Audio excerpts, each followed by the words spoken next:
Shalom jemaat terkasih.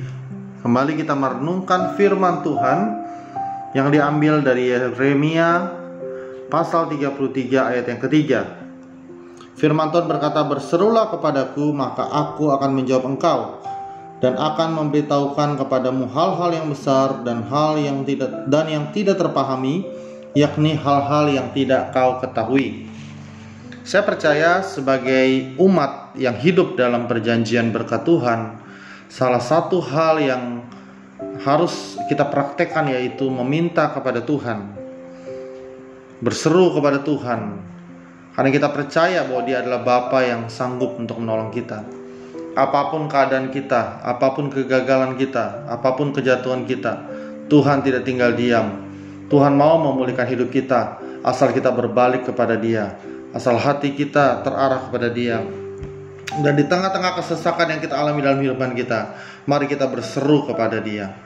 Kita berdoa, kita berseru kepada Allah dengan satu jaminan bahwa doa-doa kita akan dijawab oleh Dia, karena Kristus telah menyatakan kuasanya, menyatakan kasih-Nya di kayu salib, sehingga kita memiliki akses kepada doa-doa kita kepada Bapa di sorga. Oleh karena itu, mari kita berani untuk berseru kepada Tuhan. Waktu kita mengalami pergumulan, masalah, jangan kita pasrah atau fatalis atau menyerah, tapi kita berseru kepada Tuhan. Pada Nats ini, bangsa Israel waktu itu juga mengalami situasi yang sangat sulit di tengah-tengah pembuangan.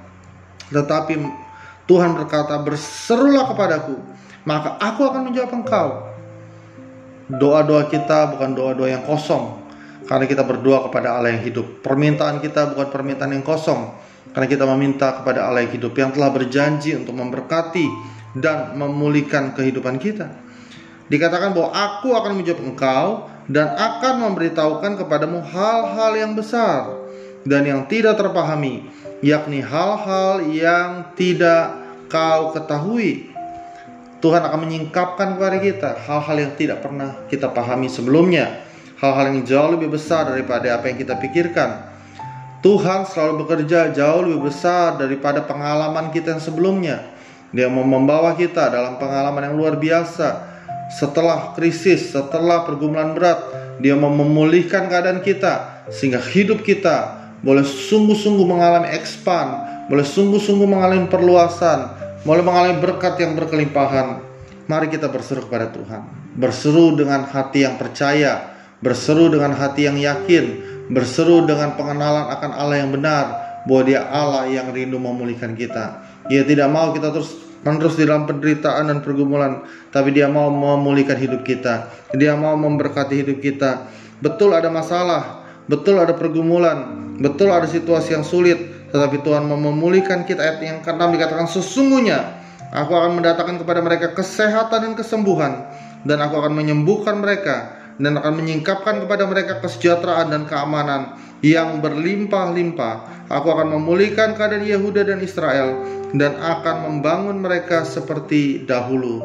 Janji Tuhan adalah untuk memulihkan hidup kita. Janji Tuhan adalah untuk menyembuhkan kita. Apapun situasimu saat ini, Bapak Ibu Saudara, kalau kau sedang dalam kesesakan, mari berseru kepada Tuhan. Dia pasti akan menjawab engkau. Tuhan menggaransi bahwa Dia akan menjawab dengan cara yang tidak pernah kita pikirkan, tidak pernah kita duga. Kita akan mengalami pemulihan yang luar biasa. Kita akan mengalami kesempatan untuk mengalami kehidupan yang jauh lebih baik bagi kemuliaan Tuhan. Mari kita terus percaya kepada Dia, kita berdoa, dan kita meyakini bahwa Allah sanggup untuk melakukan jauh lebih daripada yang kita pikirkan dan doakan. Puji Tuhan. Shalom.